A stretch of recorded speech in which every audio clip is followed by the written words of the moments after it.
Welcome to The Explainer. Today, we are unpacking something truly fascinating. We're diving deep into the Mahabharata to decode a literal masterclass in the ancient art of persuasion. We're going to explore a very specific speech delivered by a figure named Astika to King Janamejaya. And honestly, it's an incredible look at how ancient rhetoric can actually teach us a whole lot about human psychology today. So picture this for a second. You are walking into the court of a wildly powerful king.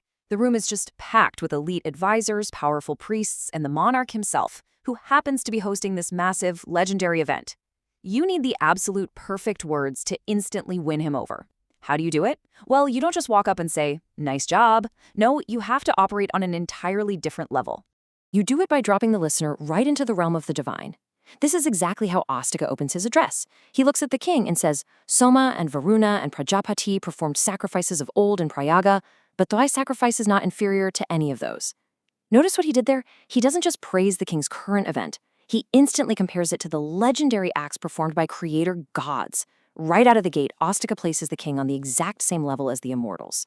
So, to make sense of this massive wall of mythology, we really need to look at it as the ultimate epic hype speech. You see, Astika's rhetorical strategy relies on a beautifully engineered framework made of three really distinct, digestible pillars. First, he validates the event itself, the massive sacrifice. Second, he honors the entourage making it all happen, specifically the priests and the sacred fire. And finally, he validates the man himself by detailing the king's virtues. Understanding this architecture is absolutely key to seeing why the speech works so incredibly well. Let's start with Pillar 1, elevating the sacrifice. Astika kicks things off by hyping up the massive event itself, telling the king his sacrifice is of pure cosmic importance, basically on par with legends like Yama and Krishna. Astika uses comparison here to push the flattery to an absolute extreme. He brings up Sakra, who in the lore is famous for setting an incredible benchmark, performing 100 sacrifices. That is the gold standard. So you might be wondering, how does King Janamajaya's single current sacrifice measure up to Sakra's legendary 100? Get this. Astika claims that this one sacrifice by the king is fully equal to 10,000 sacrifices of Sakra. 10,000! The sheer scale of the exaggeration is just staggering.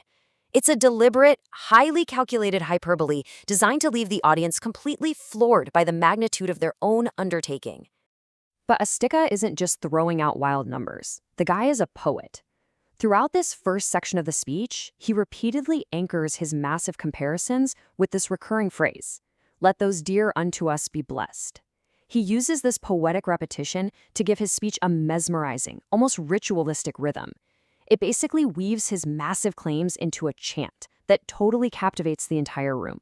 Which brings us to Pillar 2, honoring the priests and the fire. A truly great speaker knows you must validate the team making the vision a reality. Here, that means the head priests, known as Ritwiks, the essential assistants or sadasyas, and the sacrificial fire itself. Astika turns his attention directly to those priests. He describes them as having splendor equal to that of the sun. He flatters them by saying there is literally nothing left for them to know, and that any gifts made to them become inexhaustible in merit. And then he singles out the chief priest, Dwaipayana, stating with total conviction that there is no Ritwik in all the worlds equal to him. It's a brilliant move. He's expertly securing the alliance of the most powerful advisors in the room. Then he turns to the sacrificial fire, Agni. Astika uses incredibly vivid descriptors here. He describes the high-souled bearer of libations as having gold for his vital seed. He's painting a picture of something profoundly sacred, precious, and pure, right at the very center of their ritual. He continues describing the fire as having his path, marked by black smoke. Now, why emphasize the black smoke, right? Well, because it physically illustrates the awe-inspiring scale of the offerings being consumed. That fixed smoke is undeniable, visual proof of the grand scale of the king's devotion and the sheer volume of the sacrifice. And here is the ultimate validation. He notes that the fire is blazing up with flames inclined to the right. In this context, flames leaning to the right are a highly, highly auspicious sign. It signifies that the fire is perfectly bearing the clarified butter straight to the gods. It's basically Astika's way of telling the room that the gods are actively accepting the offering, making the whole event a total divine success.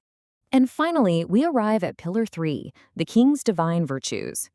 With the event and the entourage established as completely flawless, Astika focuses the spotlight entirely on the king himself. Astika systematically links the king to a dizzying pantheon of legends, connecting him to every conceivable admirable trait. He tells the king he dispenses justice like Yama, protects like Sakra with his thunderbolt, has concealed energy like Valmiki, and controlled wrath like Vasishta.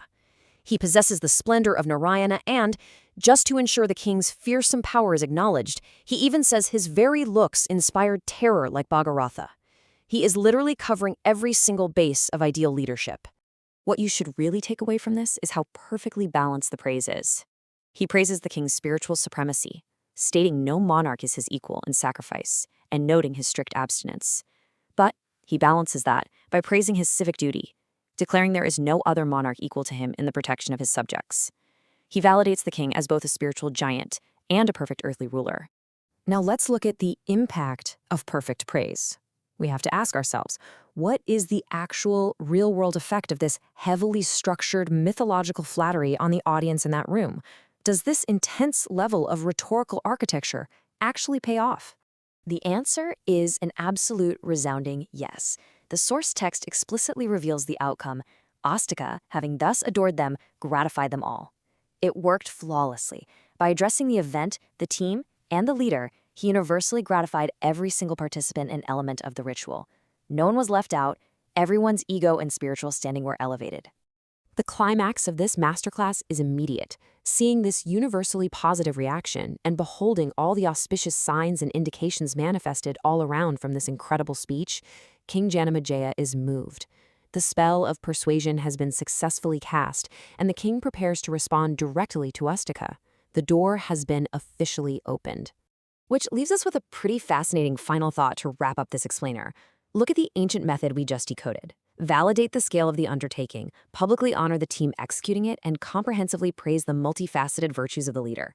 It really makes you wonder, despite thousands of years passing and our modern boardrooms completely replacing ancient sacrificial fires, does the fundamental architecture of human persuasion ever really change? Thank you so much for exploring this amazing text with me today, and keep looking for these timeless structures in your own world.